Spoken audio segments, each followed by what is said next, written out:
My name is Pat Peterson. I'm the main host. My wife Mary's another hostess. Right over there. Thank you very much. She makes it possible that I can run these kind of things, so please thank her. Why are we here tonight? To celebrate somebody that I love, and I'm just ecstatic that all of you people are interested or love him too. Ludwig Von Mises. Here, here. Here, here. Okay, why are we celebrating Mises? Do you like that one?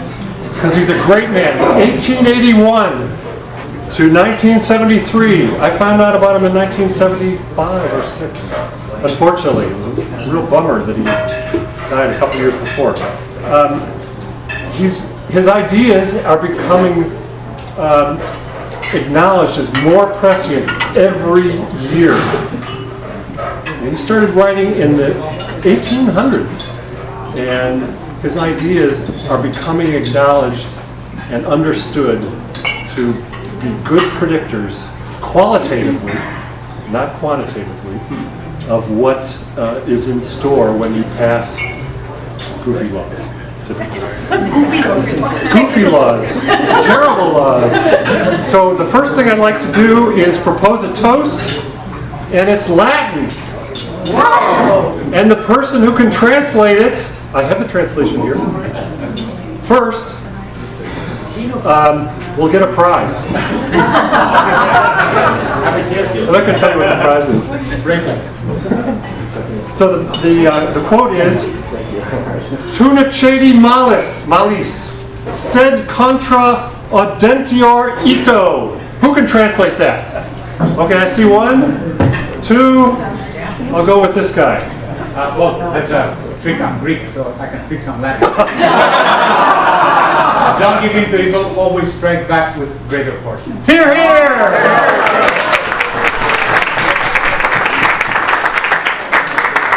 Who are you? I don't know you. Alex Balance, Greek immigrant. I just read this on the Mises Institute bracelet. I didn't know. Oh, he's observant. That's good. Okay, that's fantastic. We'll say it again because we have someone who wants to. Would you like to say it in better Latin than myself? Tuna cedi malis, sed audentior contra ito. And repeat the translation. Don't give in to evil, always strike back with greater force. Exactly. So that's partly why we're here, right? Because there's a lot of evil in the world, and we're subjected to it all the time. But we're trying to strike back and have some camaraderie and feeling like we can endure this. And one of the reasons why I like Mises so much, can you hear me? Is because even though it's a dark hour now in the U.S. as far as freedom is concerned, to anyone here who understands what's been happening the last 5 years, 10 years, 20 years, for quite a long time, is that things were even worse when Mises was living. Just put yourself in his position. 1881, he's about 25 or so, he's drafted. Well, actually, he volunteered because he was an officer into the Austrian army, and he went to fight on the Russian front. Okay, so he serves his time, goes into the goes out of the army after a year and a half on the front, and then starts doing some economic analysis, and continues to stay free market. And they don't like what he's saying in Vienna, and they send him back to the front again. Okay. So he knows that he didn't have to take those positions. They sent him back to the front, this time to the Italian front. Fortunately, it wasn't quite so bad on the Italian front. So he survived, thank goodness.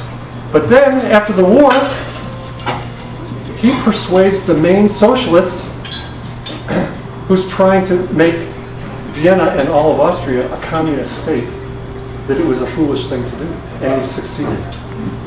So Austria could have gone communist at that point because many countries were going that way. It wouldn't have lasted probably, but it could have gone that way. He persuaded, and so that person, Otto Bauer, hated Mises for the rest of his life because he didn't get a chance to actually be the head of a communist state. And then the Great Inflation. People know about the Great Inflation in Germany, but it happened almost as bad in Austria also. Weimar Republic. The Weimar Republic was even worse, but it was still thousands of percent inflation in Austria. And then World War II and the Nazis. Fortunately, he had already left. He figured out what was going on, and he left and went to Switzerland first and then to the U.S. So things are dark in the U.S. to some extent as far as freedom goes, but things were even darker in Mises' time, and yet he kept writing, he kept speaking, he kept thinking about these ideas, so he prevailed. So this was his motto, his own personal motto, and that was why he chose it. With that, I'm going to allow you to eat in peace for half an hour, and then our MC, Colleen Haight, will take over for the evening. And thank you again for coming, because I hope you enjoy it. It's a lot of fun for me, and we're going to have a great speaker in the rest of the program. Thank you.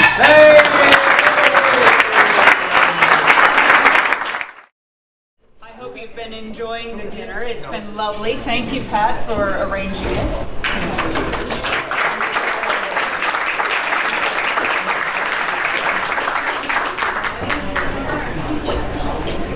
I was asked to provide a little bit of information about myself and how I came to be a libertarian. And I'd like to just say that I did not know I was a libertarian for many, many years. I thought I was a Republican.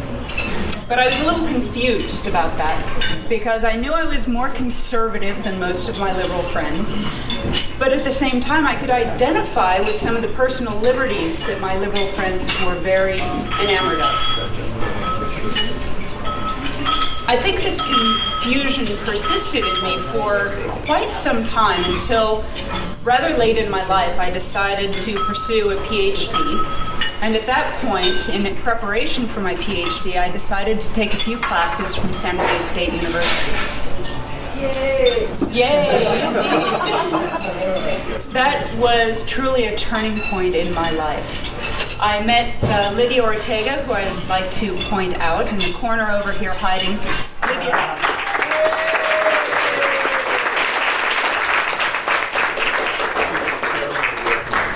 Dr. Ortega is the chair of our department, and I have to say she is more a friend of liberty than anyone I think I have ever met.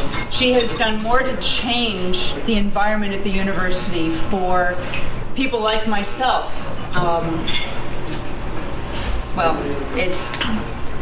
She changed my life. And the way she did this is I went to her thinking that I wanted to pursue a degree, a PhD degree in finance. And I was set on going to USC. And in my discussions with her, she said, well, you absolutely must consider George Mason University. Because what you like to do is policy. And the things that you've been telling me, you're a libertarian. And I didn't realize I was a libertarian, actually. I thought I was just a confused Republican who didn't really know what was going on. And it is because of Lydia Ortega and Jeff Hummel, who was also a professor there at the time, and a profound influence on my life, that I made the decision to pursue my economics career through a PhD at George Mason University.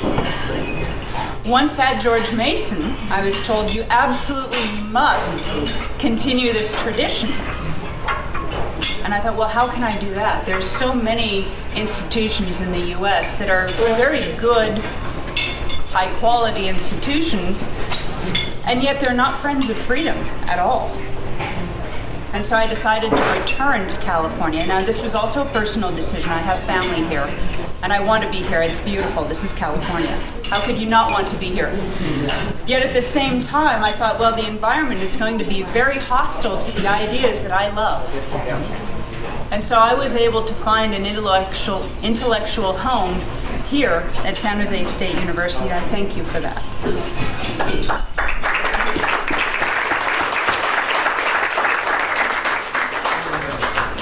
I know many of you have come to ideas of free market capitalism through different venues. Is there anyone who would like to volunteer their experience? No way. Yes, sir. Sure. I described myself as a minarchist leftist before I came to understand market. Because I saw a lot of problems and I had not yet convinced myself the state was not the way to solve them. And I still thought that if only we could coerce the bad things and have nice people run them, then we could make it all work out. And it was actually through a substantial deconstruction by some friends of some assumptions and starting to read Human Action and some of the analysis in Mises looking at what Jeff Tucker calls using illiberal means to achieve liberal ends and the futility of that. That got me to realize that all the things that people were hoping for in the left, in socialist utopian dreamers, this idea of a society of people cooperating, that's what the market does. And it does it whether they like each other or not. And that was the key insight that shifted me and transformed my thinking from sort of leftism.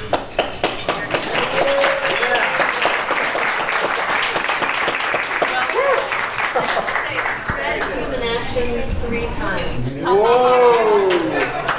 Now, Look at it. I have to show those of you who have not seen Human Action. This is the little tome.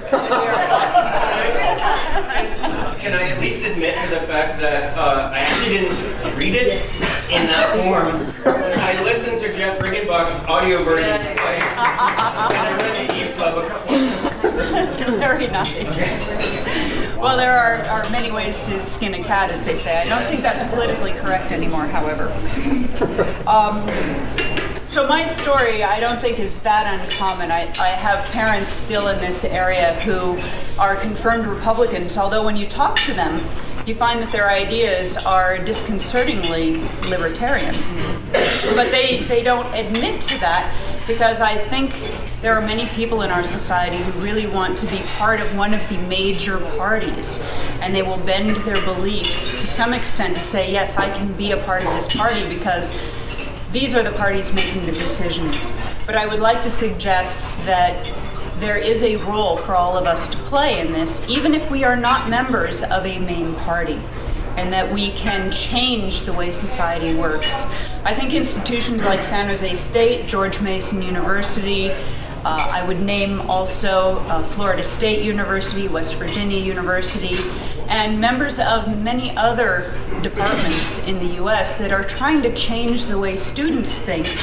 And if we can change the way students think, I think we can change the way society behaves. So thank you for your indulgence thus far. We're actually here to talk about Mises. And the Misesian tradition has always been about a market economy, about private property and the need for private property, sound money, peaceful international relations, and at the same time opposing to some extent government intervention. These are all things that I can get behind. One institution that helps us a great deal with this is the Mises Institute. They are responsible for publishing the Quarterly Journal of Austrian Economics. If you've not seen it, it is a wonderful journal. They are also responsible for a vast amount of literature that is available to you at no charge, free on the web, including a number of Ludwig von Mises writings and Human books. Action. Human Action, for example. So you can get it there if you have not otherwise read it. Mises wrote that used to the conditions of a capitalistic environment, I have to read this, it's a long quote. The average American takes it for granted that every year business makes something new and better accessible to him. Looking backward upon the years of his own life, he realizes that many implements that were totally unknown in the days of his youth, and many others which at the time could be enjoyed only by a small minority, are now standard equipment of almost every household. He is fully confident that this trend will prevail also in the future. He simply calls it the American way of life, and does not give serious thought to the question of what made this continuous improvement in the supply of material goods possible. He wrote this in Economic Freedom and Interventionism. I think that is a great starting point for tonight's speaker, because we forget that it is the market that has supplied us with so many valuable things, but as a society, we tend to take it for granted. Almost like the spouse, we fall in love with someone and we appreciate them, everything they do, we send flowers, we do these great things, and then over the years we sort of forget and we take these things for granted. Well, I think that's true of American society. We have had such a bountiful history that at this point we forget where that comes from and what is responsible for our providence today. I would like to introduce at this time our speaker, Robert Murphy. He is an adjunct scholar of the Mises Institute and a faculty member of the Mises University. He runs the blog Free Advice and is the author of the Politically Incorrect Guide to Capitalism, as well as the Study Guide to Man, Economy, and State with the Power and Market, the Human Action Study Guide, available here, and the Politically Incorrect Guide to the Great Depression and the New Deal. So, very well published man. I think you will find his ideas to be a breath of fresh air to you all. He earned his PhD in economics from New York University under one of my favorite people, Mario Rizzo, was actually his dissertation chair. And if you know anything about Mario Rizzo, he is a staunch defender of liberty as well. And of course, he has a very long list of publications that you might want to read. So please join me in welcoming Robert Murphy.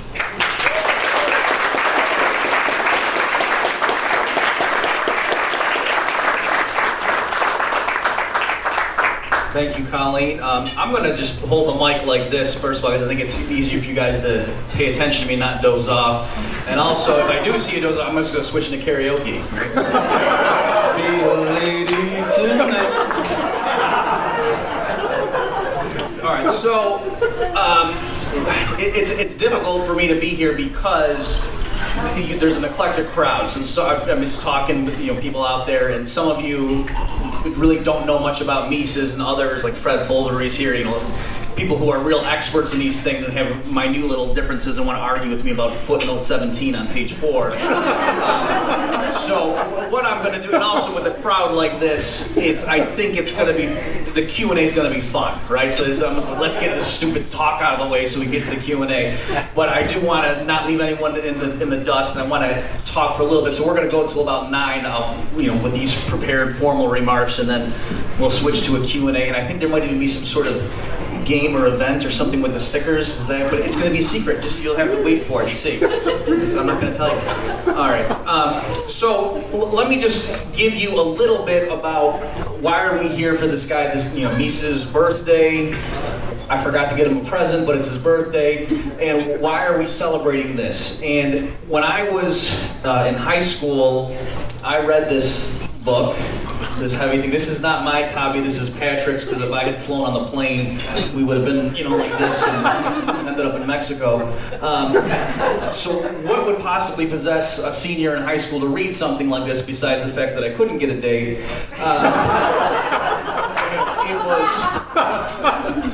It was the fact that this guy is really sharp, all right? So obviously there's lots of people, who are into liberty, political libertarianism, great free market economists, there's plenty of them. So why is it that there's a Mises Institute, for example? What is it about this? And I just want to try to give you some of that, just as background. So I have written the study guide for this book. There's a few copies out there if you're interested. And the Independent Institute right now, that's one of my major projects. They've commissioned me to do sort of a modern update of Human Action, a condensed version that captures the essence of this book. they could plausibly be assigned to an economics undergraduate class at this point. So that's what I'm doing. So my point is I've read this several times now, and it's sort of like Mark Twain, his famous thing about the older I get, the smarter my father becomes, something like that. That it's the same thing here. That every time I read this book, the more I realize that, oh my gosh, this guy Ludwig Von Mises was just an amazing economist. I'm not going to lie to you guys, I think I'm pretty smart.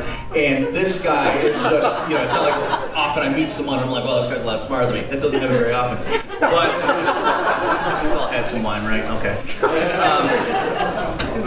But seriously, this is one of, you feel funny throwing around terms like this, but I have no problem saying that to me, this is the most important economics book of the 20th century.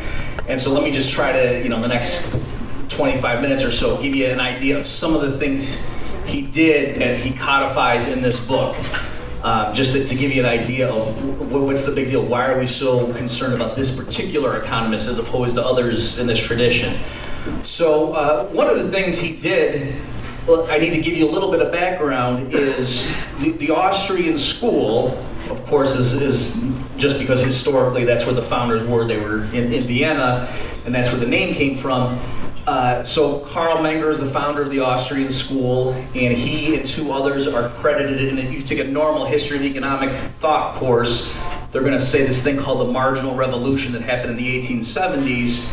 Karl Menger is going to be one of the three pioneers of this new approach.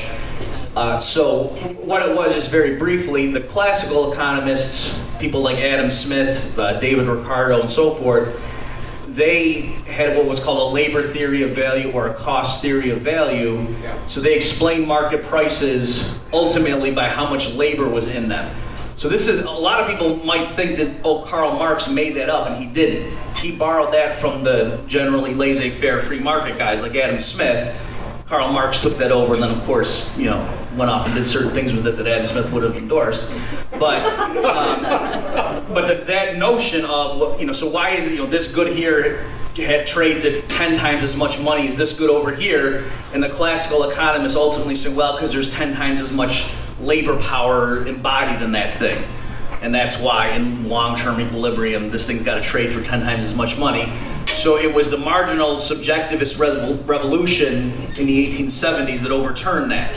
And they were saying, no, things that happened in the past are irrelevant. What matters about how much do you value something right now is what can it do for me. I don't care how much labor power went into it.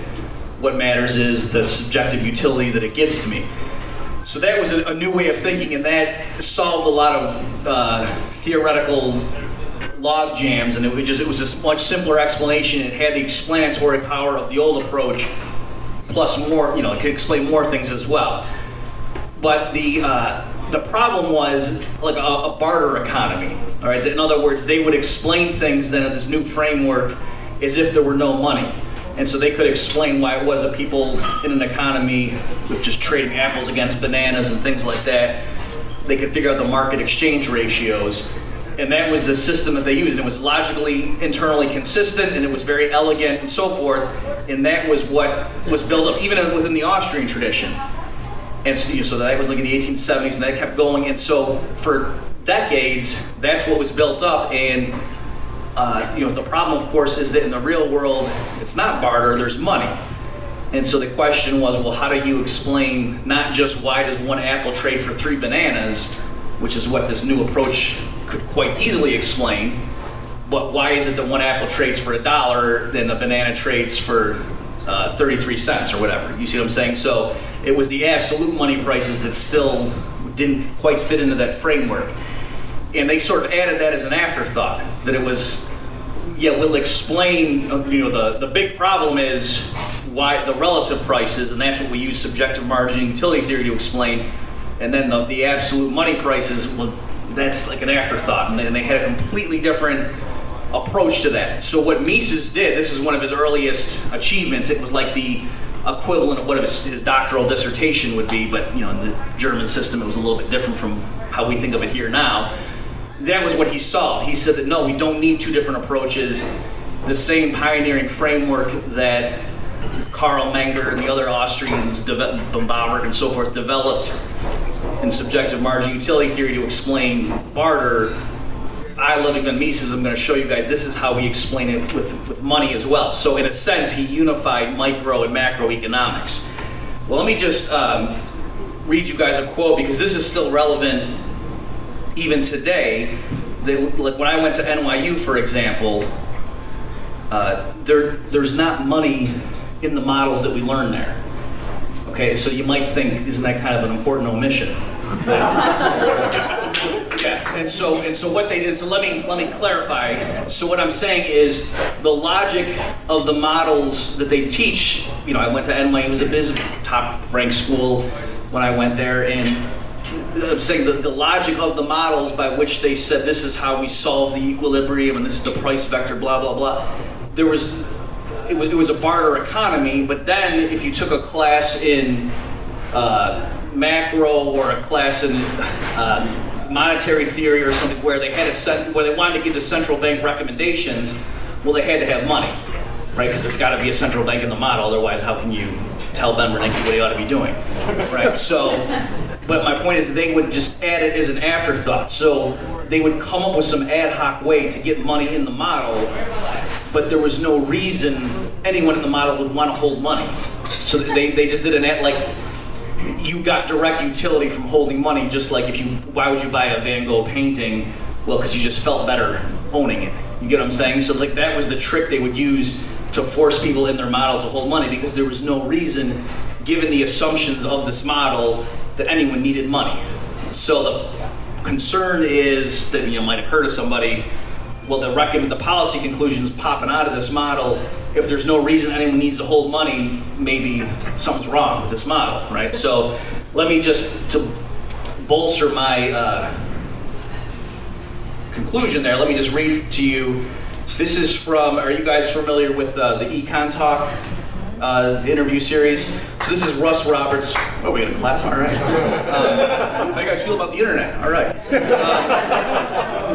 Okay, so this is, so Russ Roberts was interviewing David Laidler, and if you don't know who he is, he's the guy, a big monetary economist. He actually, I think, was a research assistant to Milton Friedman and Anna Schwartz for their very famous monetary history that came, one of the most important books in the 20th century in terms of monetary theory.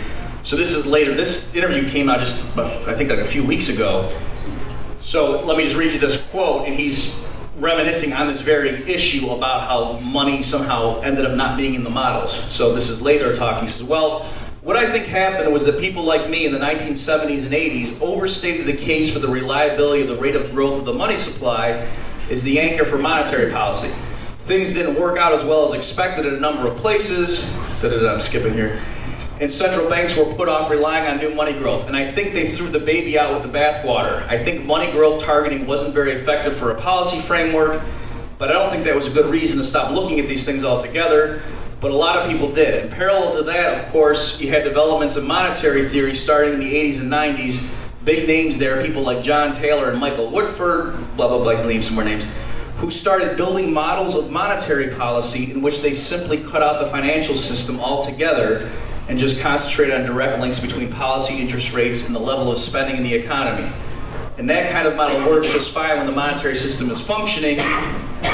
And I'm afraid we had about 15 years when leading scholars of monetary economics just cut the monetary and financial system out of their analysis.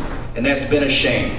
I hope that one beneficial side effect of the last few dreadful years is that people will start paying attention to those monetary aggregates again.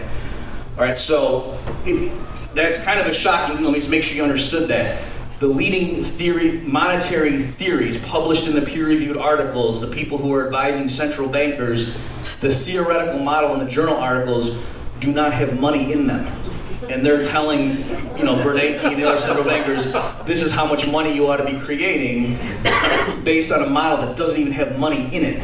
All right, so that's, you might be concerned about that. But at least the results speak for themselves, right? So you can't argue with success.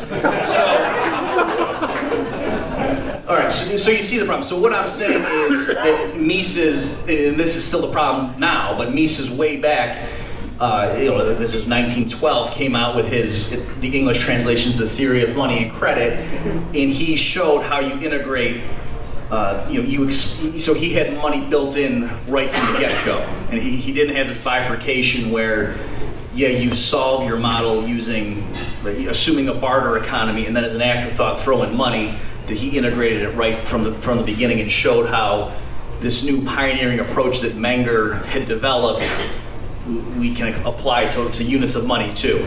It's an interesting. The people, weren't stupid. It wasn't that Menger and the people immediately following that were dumb. There were some particular roadblocks as to why it was tricky to figure out how would you incorporate money into this. But we've all had so much wine at this point. I think I should just trust me on that one. But as to how Mises solved that. Okay, so let me move on. The next thing is related is that so Mises was saying that how he conceived of economics, and this is another theme in his work, and I had debated whether even to talk about this or not, because I know there's a lot of scientific people in the crowd here, and I didn't want to turn you off and make you think that Mises was anachronistic or something or unscientific, but it's such an important piece of what he does in this book, and so I don't want to skip over it. So first of all, this idea, this term human action, why is he calling it that? And I remember I was puzzled by that when I first started reading it. I thought it was going to be called economics or how to study the economy, something like that. Mises, so he viewed economics as a new science. He thought it was the youngest of the sciences at the time he was writing. And he was saying, look, there's this branch of knowledge. It's something that, rigorous, scientific-minded scholars can study. It's a new type of knowledge. It's not history. It's not physics. It's not chemistry. It's not biology. It's not math. It's something new. It's a type of knowledge, and this is important stuff that teaches us about the real world, about objective reality. This is not conventional games that we're just defining terms and walking around in circles. When you walk through economic analysis, you're learning something about reality beyond you, and yet it's not like any of these other disciplines. And so for him, this term human action, what he called it was praxeology, the scientific study of human action. And so what Mises said the economists realized is that they started out studying the market. They started studying regularities in pricing, and they could see patterns, and that the government set a minimum price level that certain predictable results would occur. And so there were regularities in social phenomena related to the market economy, and that was the genesis of what we now call economics. But the economists realized to make it a firm foundation, the broad framework, really what they were studying was human action. And that word action, what he means is purposeful behavior. So he was saying whenever you are going to interpret a situation as people using means to achieve ends, that's action. So there's intentionality. And notice that's a difference of interpretation. That's a decision you make as the analyst as to how you're going to interpret what's happening. So you could be a physicist and watch a scene and just look at, I could see right now and see there's a bunch of molecules in this room. And I could make true statements about the laws of physics and how these molecules interact. Whereas if you're going to start using the language of human action, you're going to say, things that, the reason this person is squinting is because he really wants to see what I'm saying, right? Or the reason this person's doing like that is because they want to hear it. The reason this guy's doing like that is because he's bored out of his mind, right? So you notice though that that type of language that only makes sense if I'm assuming there's other thinking minds at work and that they have goals. Okay, so on the one hand, it seems almost trivial, but it's also a very deep philosophical tangent that he goes on almost because he wants, in Mises' view, that's a very important aspect to really understand what is it that we're doing in economics, and he thought that it was important to give it a firm foundation philosophically. To us nowadays, a lot of times reading this stuff, it seems like Mises goes out of his way to waste dozens of pages, hitting targets or opponents that aren't a big deal. But I think it's partly because at the time when he was writing, Marxism was a much more serious threat, and there were people who were denying the legitimacy of economics as an independent science. And so that's partly why he spent so much time going through that. Let me just give you one analogy to try to get you to see where he's coming from, because this is an area where even a lot of free market economists today think that, oh yeah, I love Mises, I love his work on business cycle theory and so on, he was great, but his stuff about epistemology and philosophy, that's I could take that or leave it, I don't really care about that. And so let me just explain where he's coming from. So Mises thought that it's a mistake that yes, human action, economics, is a different scientific discipline. Just there's chemistry, physics, biology, and so on.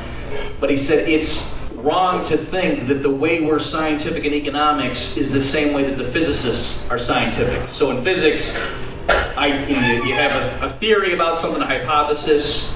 Ideally, if it works out right, it makes falsifiable predictions, and if you can, you run a controlled experiment and you see if the theory matches with those predictions, and that's how you would adjudicate between rival theories, which one has better predictive power. I'm simplifying, but that's what we're all taught in grade school is the scientific method.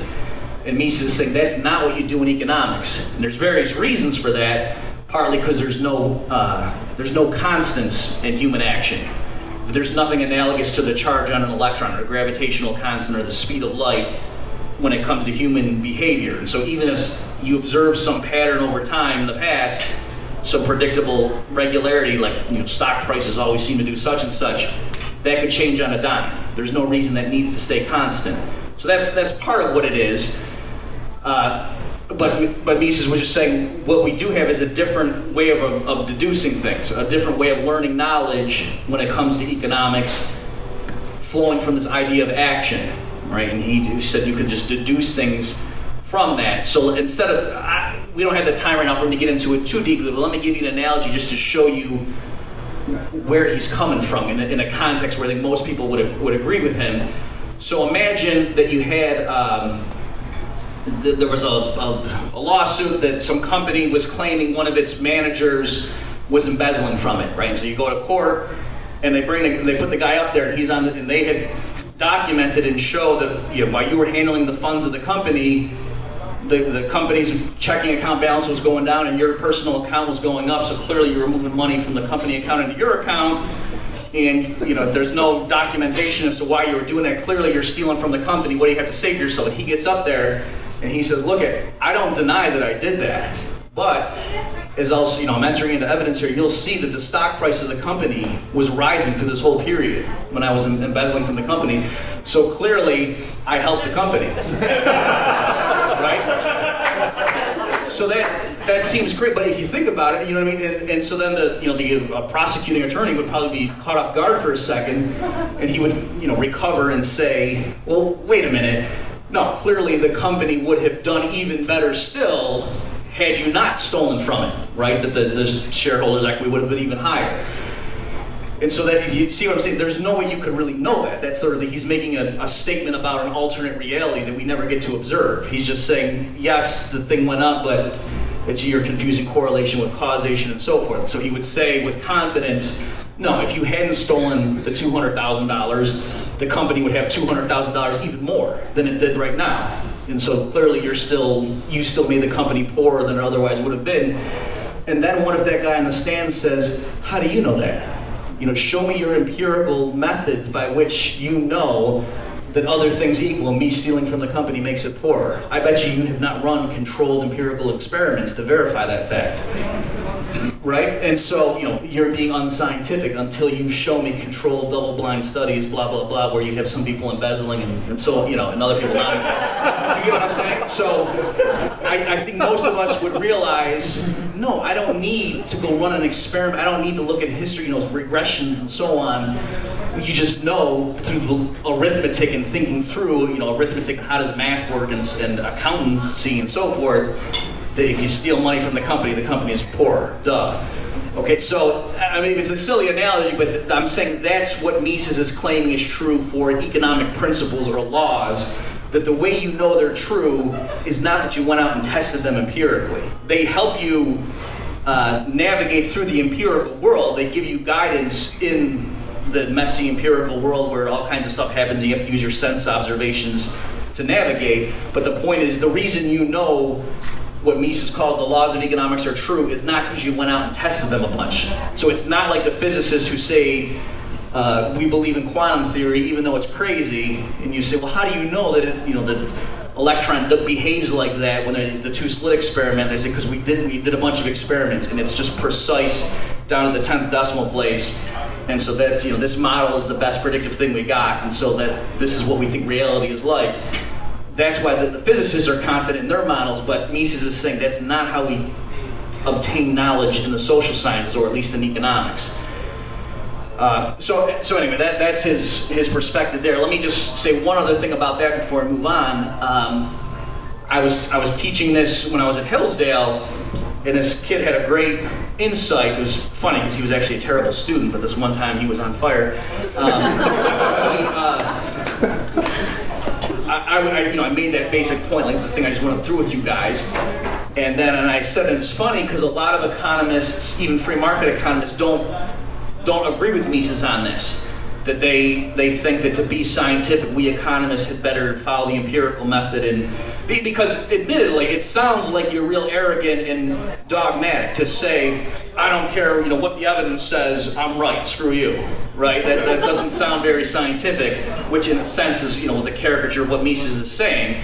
And so I was making the point that there's these things called thinking like an economist. That every intro principles book has a section in the first chapter saying, well, how do we think like an economist? And they give a bunch of bullet points of what does it mean to think like an economist. And besides, being obnoxious and arrogant, but and so this kid came up to me after class and he pointed out, he said, "You're right, Dr. Murphy, that they listed 8 bullet points, and one of the bullet points was our economic theories have to be subject to empirical verification," or something like that they just threw in there. But all other 7 bullet points could not be verified empirically. And there was things like people respond to incentives, or people make decisions on the margin, or there are always opportunity costs, or there's no such thing as a free lunch. And if you think about it, none of those things could actually be verified empirically. That's just a way of deciding this is how I'm going to interpret the world. Right, so let me just take one of those, you know what I'm saying?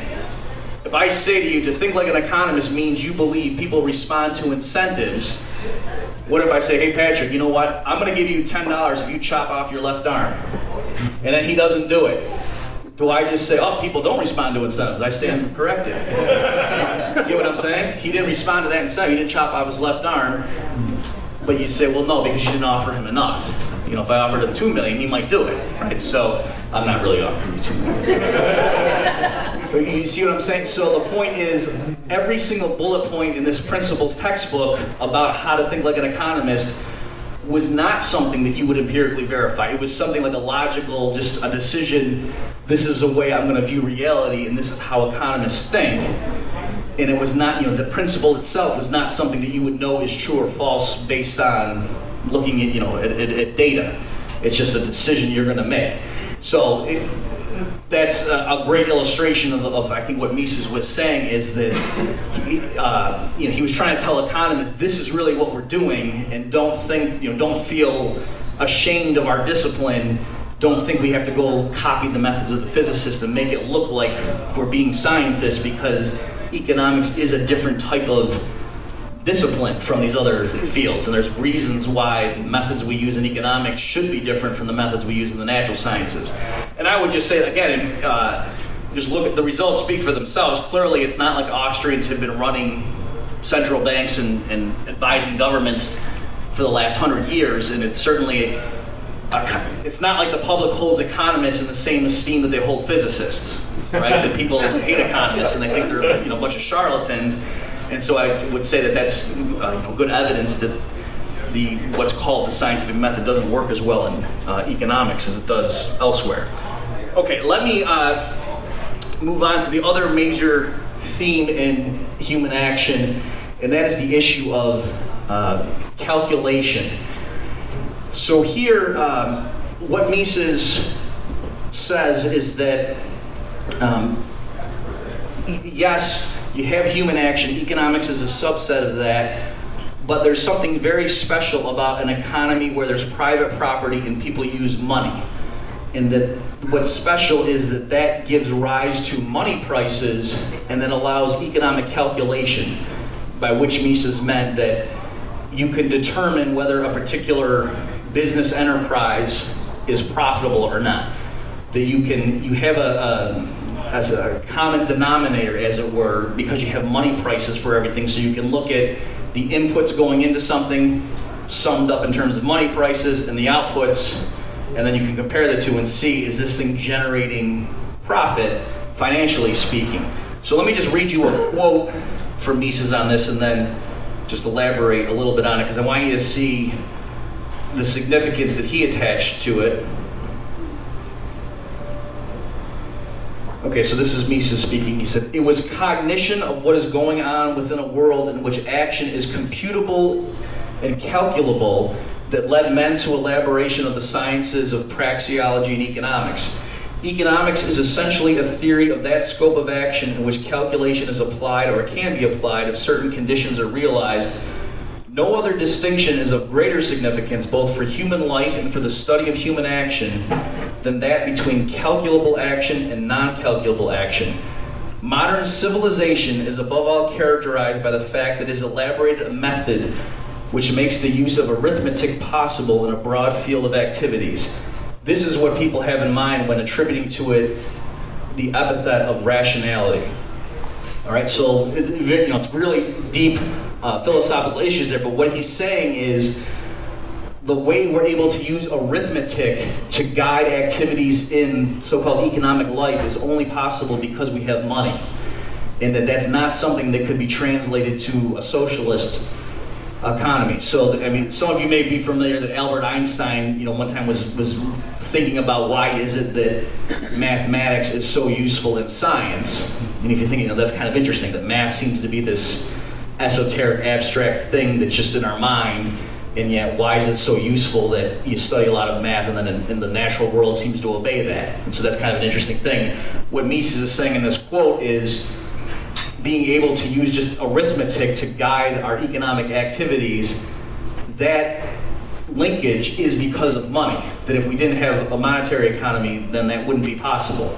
And so this ties into his famous critique of socialism, where, let me just briefly recapitulate that for you guys.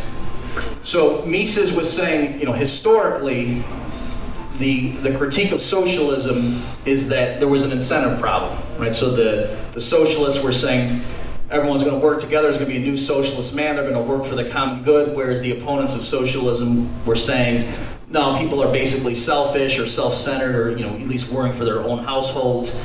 And so if you take from everybody and then just split the produce up equally or according to some other criterion besides input, then you're going to get a problem with effort. People aren't going to work as hard and that sort of thing.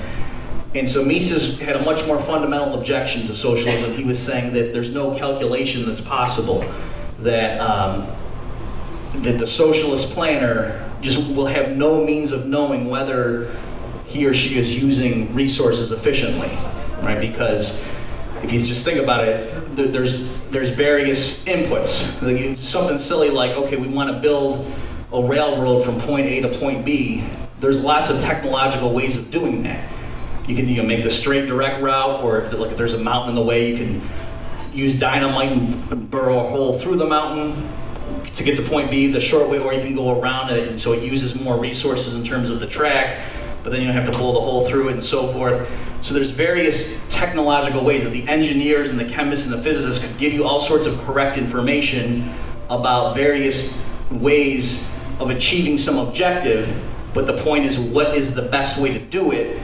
What's the most economical way to do it? What's the best way to achieve that outcome? And then furthermore, should we even build this railroad in the first place? That's a question too. And so Mises' point was, there's no way, the physicists and chemists and so on, they can give you all kinds of information that has quantitative significance, but there's no way to boil that all down into some common metric by which you can say, is this project get a green light or a red light? And what happens, how does the market economy solve that? It's because there's money. That the entrepreneur can say, okay, it would cost me this much money to buy all these resources, to buy the rights to use the land and so forth, to go around the mountain, what have you. And then how much could I charge customers to ship freight on this rail line? How much money do I think I'd make? And they'd run the numbers and then say, is it profitable or not? And that's some metric by which they could make that decision. Whereas the socialist planner would have nothing like that. So Mises has a great sentence in Human Action where he says, a socialist economy would have capital goods, but no capital. And so what he means by that phrase capital there is the mental concept. What people in a market economy mean by capital, just what your accountant means, that when you do a balance sheet calculation, you take the monetary equivalent of your assets minus the monetary equivalent of your liabilities, and that's how much shareholder equity there is, or that's how much capital is in the business. Mises is saying that concept is crucial. He's thinking that's the underpinning of modern civilization as we know it, but notice you need money for that to happen. Right? Because, again, just to make sure you're not losing you guys, how do you calculate how much capital is invested in a business? You need to be able to look at the money prices of the assets and liabilities and then take the difference. So you see what I'm saying there, that you're using arithmetic. That's what he meant in that quote that I read you guys earlier. He's saying the only way you can do something like that, to be able to deploy arithmetic so that you're adding and subtracting things that are of comparable magnitudes where the dimension is the same thing, so it makes sense to use arithmetic, is if the unit is money prices. And that if you don't have money, then you just have disparate, heterogeneous things. You've got tons of steel, acres of farmland, bushels of apples, and there's no way to know, well, how do you translate between those two units of measurement? You can look and say this many units went into producing something and this is how many units we got of output. Is that a good thing or a bad thing? You have no idea. So it's not just a matter of incentives and are the socialist planners evil or are they benevolent? It's a matter of they just have no feedback. Whereas in a market economy, you get the feedback because of money prices. Let me just say one last thing and I'll turn it back over to Colleen here. It raises the issue of this issue of capital, and then it ties right into what's called capital consumption. And so this is something too that Mises understood much better than I think a lot of other economists, and the Austrians today understand much better. And this is why, and I'm sure in the Q&A this kind of stuff will come up, but let me just touch on it real briefly here. This issue of, you read somebody like Paul Krugman. He's not my favorite guy, by the way. You've read Paul Krugman? Yeah, I've read him. Over there. Someone like Paul Krugman, they'll say, when you drive interest rate, Bernanke has pushed interest rates down to 0 for the last 4 years. So he's doing his best, but shucks, the economy's just not, it's not kicking in. And so in the Austrian view, that's totally wrong. That, the interest rates do something beyond just stimulating how much total spending there is. And it's not an issue just purely of aggregate demand. And that among other things, like I said, we can come back to this in the Q&A if you want, among other things, when interest rates are real low, there's not as much real saving going on. And so there's what's called capital consumption, that the economy is not just this production function the way it would be in a very abstract, highly mathematical model that simplifies a lot of stuff, where it's just a matter of, enough consumers want to buy stuff, so then businesses hire workers to make it, and there you go. That there's what's called a capital structure. And that there's a lot of machinery and interlocking parts and inventory and 18-wheelers driving things to the factories and from the factories to the warehouse, and so on. That all has to come together, and we largely take that for granted in a modern complex economy, but the interest rate has to be the correct number in order for that information to be doing its job, to be able to coordinate everyone's activities. And so if you hold interest rates artificially low, that screws everything up. People aren't saving as much as they should be, and there's what's called capital consumption, and that's also what Austrians think happened during what's called an unsustainable boom. So during the housing bubble years, Americans, in a sense, were living beyond their means, that we were not as rich as we thought we were, and the way we were able to get big SUVs and big houses and so on was that we were consuming our capital stock, eating the seed corn, as it were. And so it's, metaphorically, from an individual farmer point of view, that's obvious, right? That okay, we got to hold some of the seed corn back and plant again so that we have output next year. If we don't do that, yeah, we could eat more. Our bellies will be full. If we eat all the seed corn this year, that's not an illusion. We actually feel fuller, but then next year there's going to be a real reckoning of that, and whether somebody comes in and dumps a bunch of $100 bills on the plate, that's not going to change the fact that there's no more seed corn, right? That we didn't plant anything last year. And so that's a simplified analogy for what the Austrians say happened in the economy when the Fed holds interest rates artificially low. Americans were consuming more. We really did have more SUVs and so forth. That wasn't fake, but people were misled by their rising house prices, their rising 401ks and so on, and they thought that they were just consuming out of their excess. They didn't realize they were eating away at the fundamental structure by which the economy would keep growing. And that's a real thing. You can't fix that just by Bernanke buying a bunch of assets and pumping more money into the economy. If you literally ate away at the real physical capital structure, we're going to be poor. That's unavoidable. That's an engineering fact. All right. So with that pessimistic thing, don't worry. You can go jump off that if you want to. Let me stop there and give the mic back to Colleen, who was much more pleasant than I was. Thanks, everybody. All right, we will progress to the question and answer period. For those of you who have burning questions that you need to ask Dr. Murphy, your opportunity is now. Yes, sir. Thank you, Robert, for educating us. It's all the time, but seeing you live is better. I have this question. You explained to us that in the last probably 5 centuries, people have used to think empirically. So they take for granted, for example, that what we use as money is value. And we know that we have a state monopoly of money. Do you think that we can go back to the benefit of everybody and liberty to a free currency competition that will allow people to fight inflation and will restrict government spending? Okay, I'm supposed to repeat the question. He first started out by saying how thrilled he was to see me in person. And then, so the question was, am I optimistic about the ability of us to return to a free market money? Especially now that we have Bitcoin and another digital currency. Right. Okay. Yeah, with alternative currencies like Bitcoin. So that. Let me just make sure everyone understands the context of this question. So the Austrian school in particular is very big about saying that money and banking arose in the marketplace, and that a lot of people had this idea that there must have been some wise king that said, hey, instead of using barter, why don't we just start using something like this shell as a medium of exchange, and they'll be much more efficient. And the Austrians were the ones, it was Karl Menger in particular, who came up with a very satisfactory explanation of how money could have emerged from what we would call barter without anybody planning it out that way, right? Because if you think about it, the idea of money is kind of crazy. If you haven't grown up with it, it's kind of silly to say, hey, this thing that you don't want to use, why don't you trade your valuable stuff for it? But don't worry, because someone else will take this useless thing from you and give you something that you want. That sounds like a nutty idea, but that's actually what money is in terms of the intrinsic use of money per se. So the Austrians were the ones that developed that, and so if you're asking me, what do I think about the prospects of it? I mean, you can see the U.S. government has already, I think, once Bitcoin got to be popular enough, they started cracking down on it.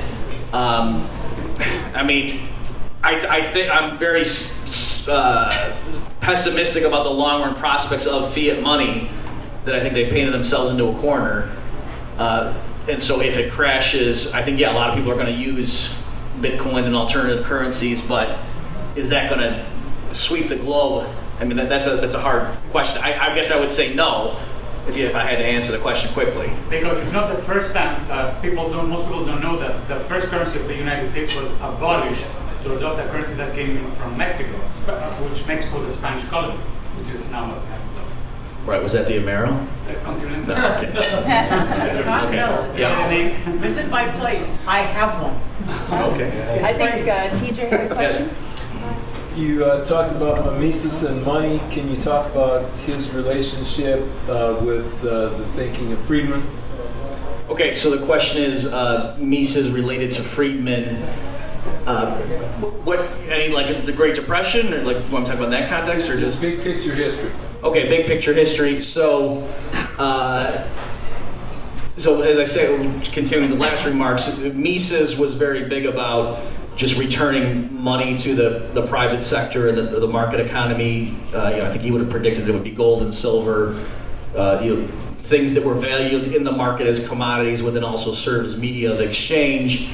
Friedman's views differ depending on what period of his life you looked at, but he was in the prime of his career was for a central bank that had a monopoly of the money supply, and he gave various reasons for why that would be necessary or at least beneficial. And so this is one area where the monetarists, the Chicago school people, differ pretty fundamentally from the Austrian school. In many other respects, they're both free market and they're pretty similar opponents of Keynesianism. But when it comes to this issue of money and banking, the Chicago school actually is, I don't want to use the word status as a loaded term, but they are. And so state control, whereas the Austrians are more about having the market do that too. If the market's better at making milk and cookies, why isn't it better at producing money and regulating the quantity of money? You don't have a central czar determining how many cars are going to be produced this year, so why would we have somebody in charge of what interest rates are going to be or what the quantity of money is going to be? That's kind of crazy if you think about it, especially coming from a nominally free market position. Also on the Great Depression in particular, just to show a specific illustration of that difference in perspective, Milton Friedman and Anna Schwartz, their famous contribution to the literature was to say the reason for, or one of the major reasons that the 1930s were so awful was that the Federal Reserve, was asleep at the wheel, and they allowed the quantity of money to collapse when they should have been injecting more reserves to counteract the bank runs. Whereas people like Murray Rothbard and other Austrians were saying, no, the problem, what happened in the explanation for the Great Depression is the Fed inflated too much in the 20s. That's why we had the big stock market boom, and then the crash was inevitable. And that's, and then Herbert Hoover and FDR did all kinds of silly things to prolong the readjustment. So it's kind of the diametrically opposed thing that the Austrians are blaming the Fed for too much inflation in the 20s, whereas Friedman, in a sense, is blaming the Fed for too little inflation in the early 30s. And methodology. Question over here. Yeah, but he went money, yeah. Yeah, I have a question about externalities. Specifically, my mom, I keep getting into arguments with her about how I think the free market tends to work. And one thing she brings up is smog in Los Angeles. And how, like back in the day, you drive into the San Fernando Valley in orange from the smoke. And she says that the only way that you can deal with the problems of like pollution and things like that is through government force and regulation.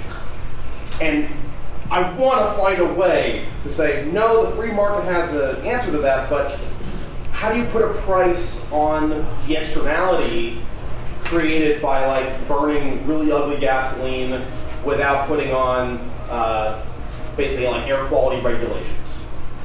Okay, so the question's about smog and externalities and how does a free market person respond to that. I stopped arguing with my mom. I don't know.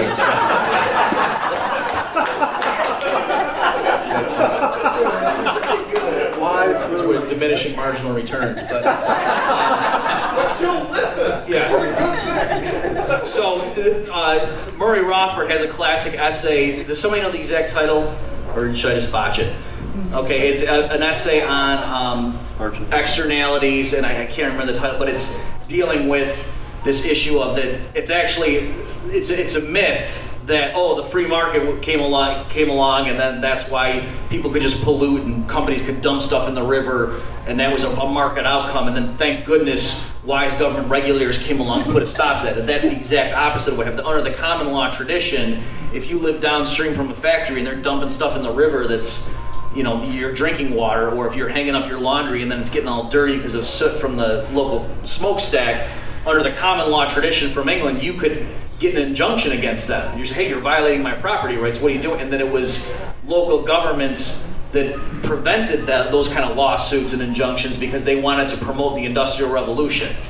They thought, no, progress means we got to have factories, and so you can't have some lone homeowner stopping a factory from cranking out stuff because their laundry's dirty. What the heck is that? You see what I'm saying? So that it was, the historical progression was actually the opposite. That if you really believed in individual property rights, that if your property rights are being violated by some big business, it's not the laissez-faire outcome to side with the big business person. It's to say, what are the property rights? So I guess the challenge then becomes when... Does he get 2 questions, or? Just following up. Is this how you talk to your mom?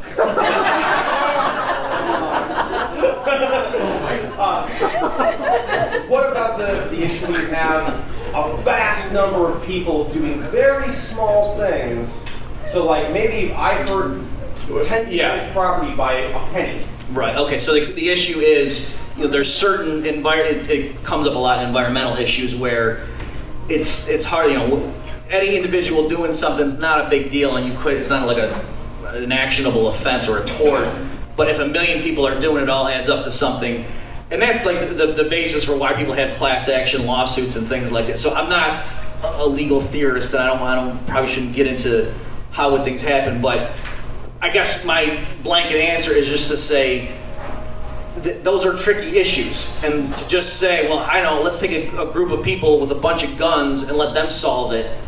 To me, that's not a good way to solve the problem. You know what I mean? That doesn't make the issue less thorny. That just means a bunch of guys with a lot of testosterone and weapons are going to solve the problem now. So another thing, just empirically, that it's clear the more market-based economies had less pollution. Like the worst pollution it was in things like the Soviet Union. And so, you know what I mean? So it's certainly not the case that, capitalism goes hands in hand with a dirty environment. That's not true. Gentleman over here. Yeah. So you were talking about structure of production and eating into capital. And the thing that I didn't hear you say out of the Austrian school, particularly von Baberg and Mises, was how they looked at time with respect to the economy, and how sort of Friedman, Chicago School, and Keynesianism and a bunch of others seem to think that everything's instant, but the Austrian perspective builds the time in. I'm wondering if you could sort of show how that factored into Austrian. Okay, so the question is the issue of time, and how does that factor into the Austrian approach as opposed to the Keynesian or the monetarist? So one way of putting it is, all right, so the Austrians, the particular role they think the interest rate plays is it helps coordinate things over time. And so Mises and his followers had what's called the pure time preference theory of interest, where they're saying, I'm going to boil it down here obviously for our purposes, it's like the higher the interest rate, the more impatient society is. And so what the interest rate does is it helps coordinate the length of investment projects that we start. Whereas like a Keynesian model doesn't really have that level of sophistication or subtlety in it. They might have the capital stock represented by a capital K. And so, people save more and there's more capital, but they don't have, is it a factory that's making cars, or is it something that's making hammers, or is it, an ice cream stand? You get what I'm saying? That there's all kinds of ways that physical capital goods could manifest themselves when you say, people are saving and investing more and producing things, tools and equipment. That's not where you can stop really in the real world. That the types of things that are made are more important. And so the Austrian school is much more conscious of that fact, that there's this capital structure. They call them orders of production. So like a fifth order good is a tool that helps you make a fourth order good, and they work it through sequentially like that. So it's a real complicated thing when you say, well, what's the payoff from this added level of complexity? It's that, the Austrians then can even talk about the possibility of an unsustainable boom that then crashes. Whereas in the Keynesian approach, to say that, interest rates are too low and so people are doing something wrong, at worst, that just means they're behaving suboptimally for a few years and then they're just going to correct and that's it. Whereas in the Austrian tradition, it's a kind of thing where, if you made a bunch of hammers and no nails, you can see how that would be, oops, you see what I'm saying? Whereas if you just represented the amount of capital by this letter K, you wouldn't be able to get to that level of specificity. You wouldn't be able to see that type of problem. So the Austrian approach handles that. And so that's why, among other things, that lowering interest rates is a bad idea. You're not doing the economy any favors the way Krugman and Ben Bernanke and others think by lowering interest rates to try to stimulate investment spending. That no, you don't want to stimulate people to invest in long-term projects if the consumers aren't saving, to have the capital goods to complete those projects. That's you don't want to start a factory and then halfway through have to stop. That's not good. And so that's what you're actually doing when you mess with interest rates, according to Oster. So the element of time is really crucial. Yeah, back there. So a question that is, other than the theory, what would you say about the practice of Bernanke and company, what we're doing now, and what's going to happen in the future? Is everything going to work out perfectly well? We've all been very happy and no problem with it. We're going to quantitatively ease our way into prosperity, or is it all going to wind up in a puff of dirty, black, little monstrous smoke from some kind of evil witch that appears?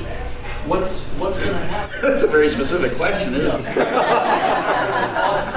Yeah. Okay. Yes. So first of all, I will talk about the future. If you invest based on this and it blows up in your face, don't sue me. It's Colleen's responsible. So I can, with confidence, say no. It's not going to all work out nicely. That's not going to happen.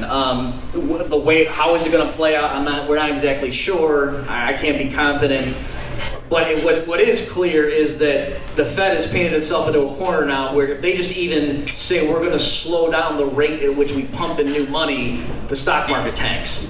And that's not a good thing for the Wall Street to be that addicted now to more Fed inflation where they needed to be pumping in $85 billion a month or else the S&P drops 1%. So I don't see how they're going to get out of that. I think they're going to come to a point, and why they've been able to persist so long is that people keep absorbing those dollars and we don't see $20 gasoline. But that if that ever does break out where you do start seeing rising prices, at that point the Fed's going to have to make a decision and say, are we going to suck this liquidity out and just crash the banking sector, or are we just going to let the dollar fall 20% or more? And so that's why I can't be sure what's going to happen because I don't know exactly what they're going to do. If they bring in the equivalent of a Paul Volcker who says we're just going to crash the economy but stop the inflation, then they might do that. But for sure, I don't think that what they've been doing since 2008 has helped. I think let me put it to you this way. The big picture summary is I think 99, 2000, 2001, the dot-com bubble crashed. If they had done nothing and just let nature run its course, it would have been a painful recession, but it would have been over in a year, and then they would have had a decent recovery. They didn't do that. Greenspan cut interest rates, and he replaced the dot-com bubble with the housing bubble, such that in 2008, everyone looking back at 2000 said, oh, the dot-com bubble would have been a walk in the park compared to the crash of the housing bubble. So I think since the stuff Bernanke's done in, when's it going to be, 2016, 2017, I don't know, but at some point in the near future, people are going to look at 2008 and say, oh, if only for the days when it was only investment banks that were in trouble, not European governments that were failing because of the stuff we've been doing. Right? So each level just keeps bumping up the severity of the crisis. And I don't think the dollar's the next one. I think the dollar's like the one after the next one, if you get what I'm saying. So, again, there's the balcony if anyone wants to jump. Okay, was there a question over here? You might be following on what you just talked about, but they keep saying that there's been no inflation, et cetera. We're fine. No inflation. We just need to continue with quantitative easing. Go to QE forever. Mm-hmm. That's where we are right now. What do the Austrians say about inflation per se? Why are we not seeing? Is there a different measure that we should look at to show? Is there dry rot under there? Right. And we're just kind of putting another coat of paint over the dry rot. Yeah. In the statistics that we have right now, not recognizing what's underneath. Right. Okay. Great question about price inflation, and one of the main talking points that Krugman and company have been using is to say these idiots like Peter Schiff and so on, they've been warning about hyperinflation, we're the next Zimbabwe, Mark Faber and stuff, and they're a bunch of idiots. Whereas we, Keynesians, knew this was a liquidity trap, and we knew there wouldn't be an inflation problem while there was still excess capacity, stuff like that. And so clearly, and Krugman even goes so far as to say stuff like, I have never seen such a test of two competing models in my life in economics, and before, because of the last few years, and yet, we Cassandras have not been vindicated, and the policymakers listen to the Austerians, right? So there's lots of stuff that's wrong with that analysis. Let me just give you a few of them. So, but one thing is, this is where I personally got into trouble. I thought price inflation, even according to the government's own numbers, was going to be higher than it was, and so I don't want to be trying to give myself a get out of jail free card. So I was wrong about that, and in retrospect, I wish I hadn't done that because it discredits my position. But as to what happened, there's several things. One is Krugman and those guys, they weren't merely saying there's not going to be hyperinflation. They were predicting accelerating deflation, by which they meant price deflation. So it's very disingenuous when he says, oh, I said there wasn't going to be hyperinflation, there wasn't, so I was right. He thought prices were going to be collapsing, and they didn't. So, so that's one thing where he's selectively interpreting the history. And you are right that it's hilarious the way they keep going through let's not look at CPI, let's look at core CPI, which takes out food and energy prices, because those, we want to look at, there's inertia and blah, blah, so there's all kinds of ways that the official government numbers do downplay. If you just go to the grocery store, the last several years things have gotten more expensive. It's not like there's been no price inflation. So that's all true, but I do think part of what happened is just why things have not gotten as bad as I thought they would have, if you asked me 4 years ago at this point, is just investors believe Bernanke when he says, no, I got this under control. So I think so I guess one way of saying is I think there's a bubble in the dollar and treasuries right now, and am I right? Well, if the bubble bursts, then I'll look right. If it doesn't, then so far some people can plausibly say I'm wrong. So that's, I don't know if I'm answering your question, but I definitely think we're in store for larger price inflation, but I have thought it was going to come sooner than it has, and so I'm hesitant to stick my neck out again. Yeah. So I want to talk about something a little bit more depressing than that. I'd like for you to expound upon what seems to be the human condition of voluntarily identifying individuals to serve special roles as police officers, as mayors, because specialization in these jobs is beneficial. So in the course of human action, we tend to pick governance at a very local level. What does Austrian economics have to say about the fact that these locally optimal solutions become over time this great leviathan that actually has to be killed before we can go back to the cycle again of picking people who will then become leviathans in the future?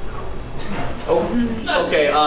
Let me make sure I'm understanding your question. Are you saying the reason people keep going and voting for interventionist politicians and people go and they serve as mayors and soldiers do such is because that's optimal from their individual perspective? I'm saying that you see it historically from in tribal societies of picking the chief, of having somebody decide whether we're going to fight that tribe or fight or not fight the tribe.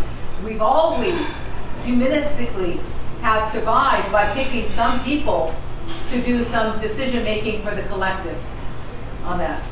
And it seems to be part of human nature. Mm-hmm. And I'm asking, is this a cycle that we're always going to be going through, picking these things where they grow and grow and grow until we have to kill them all? Okay, well, I hope it doesn't get to that. If we just killed 70%, I think the rest will get the idea.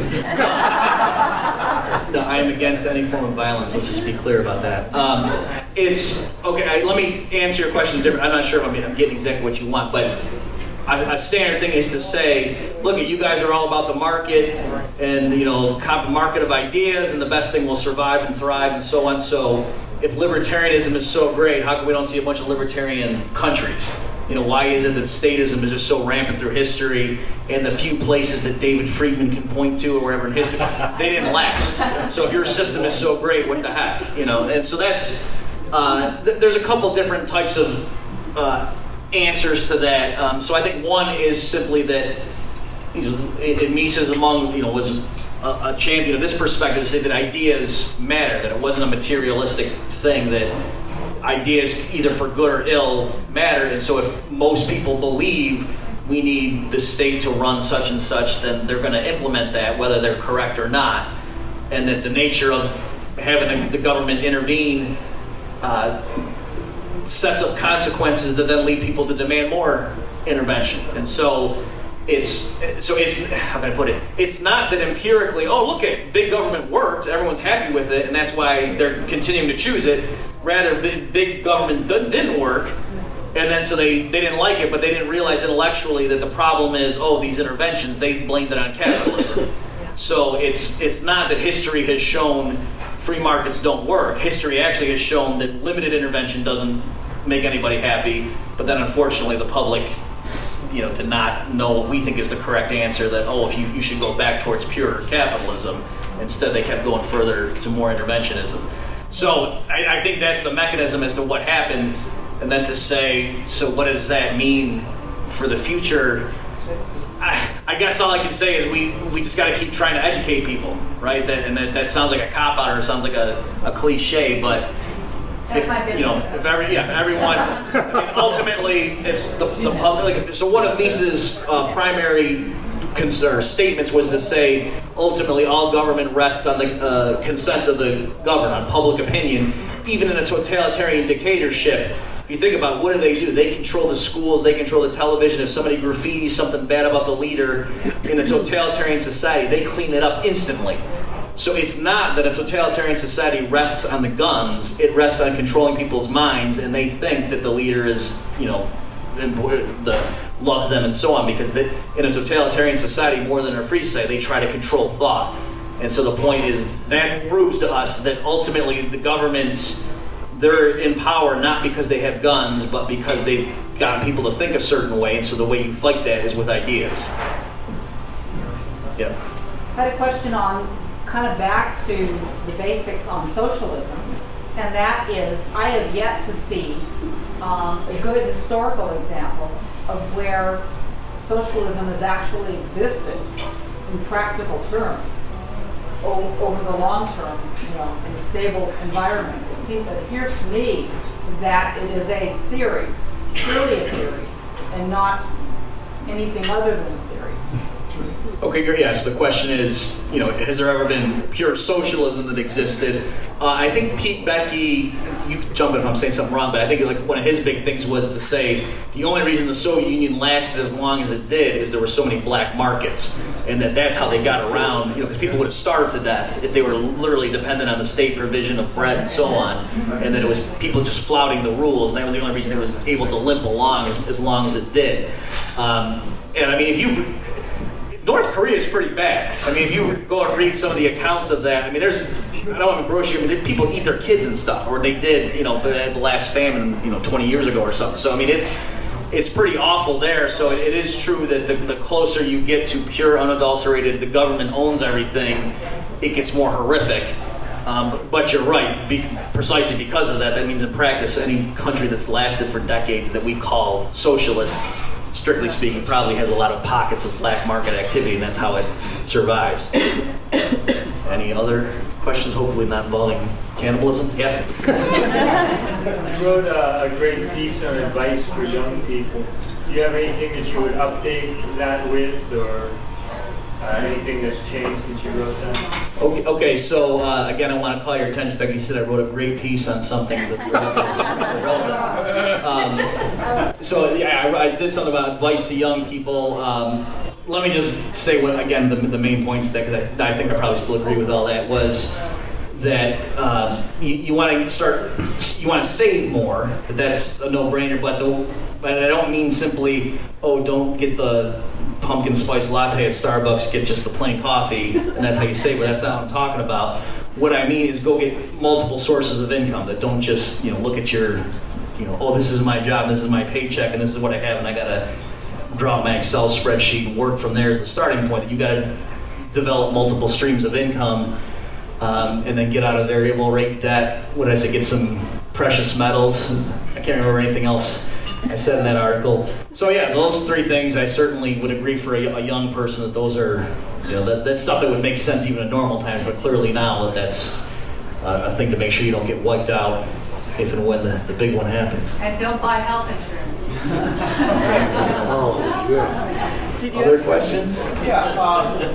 Patrick, cut us off when we need to be cut off. Yeah. You mentioned econ talk in your remarks, Yep. and I heard a theory on there about why we hadn't seen the inflation in the CPI and other kinds of things from there, which is basically that the money has been going into the banking system for things like Basel III and paying off debts that some people have.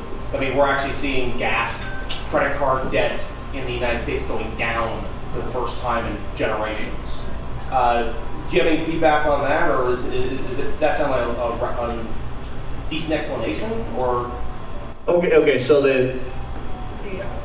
one of the main things is to say there's like credit deleveraging. Is that a way to summarize it? And is that partly what? And increasing reserve ratios. Okay, yeah, increasing reserve ratios. I mean, so what has clearly happened, that you can just see it empirically, is a lot of the money that they put into the excess reserves in the system are just sitting there, in the sense that banks have the legal ability to lend out more money than they are choosing to do so. And so that, in a sense, a lot of there's not as much M1 and M2 right now as you might have thought, based on how much the Fed has added to its balance sheet. And so, but beyond that, it's also true that M1 and M2 and things, they have gone up, and you haven't seen prices rise as much as you might have thought, other things equal, and so people are holding more money. So in the one sense, I could just answer with a tautology and say, oh, well, the quantity went up, but the demand to hold money went up too, so that's why you haven't seen prices rise as much. But am I really explaining it, and why has the demand gone up? Well, because people are afraid. There's all kinds of, interest rates are so low that treasuries and cash are now more similar assets than if interest rates were 5%. So there's various things I could say, and yeah, I think the fact that people are paying down debt is one of the reasons. But my only concern with that is that sometimes it seems like they mix things that are of different dimensions. That if I pay down, if I owe Patrick $1,000 and I give it to him, $1,000 didn't just disappear.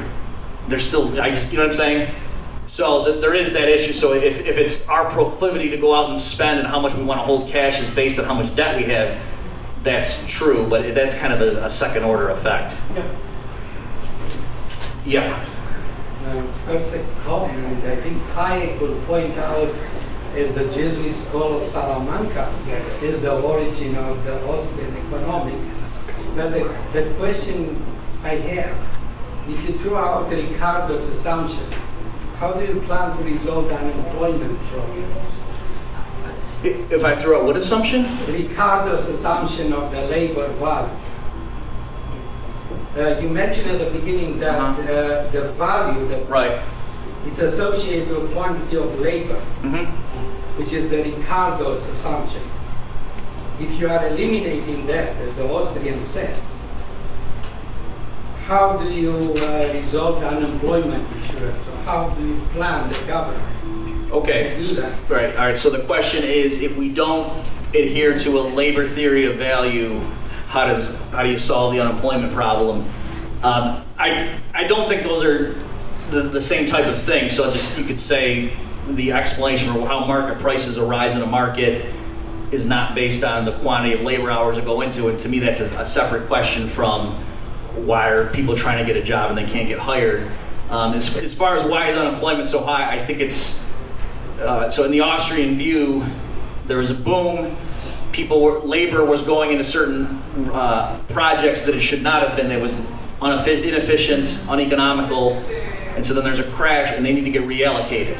And if the government just sat back and let prices do what they had to do, it would have been painful, but it would have been over within 6 months, let's say. But instead, the government just kept adding on more and more interventions that just hampered that reallocation of labor. And so I don't think that those two things theoretically have much to do with it. I think it's one's explaining market prices and one's explaining the allocation of labor. Just like if there's idle factory capacity, you wouldn't say, well, do you need a theory of market prices to explain how much factory hours went into something? That those two would be the same thing. How are we doing on time? Are we? Yeah, I think we're there. Do we have any more questions? Who wants to ask the last one? This is going to be awesome. Yeah. No pressure. So, the Fed and all these entities exist, which we don't like them. I don't like them. They do exist. Right. And they do operate. So from an Austrian perspective, if Bernanke disappeared tomorrow, a helicopter ban, take a helicopter. He fell out of the helicopter. Yeah. And he fell out or fell off the balcony. What an Austrian suddenly appeared in this place. What would be some possible solutions to work out of this dilemma? Okay, so the impossible question to answer is, if you were the Fed chairman, what would you do? So the obvious answer, I would resign.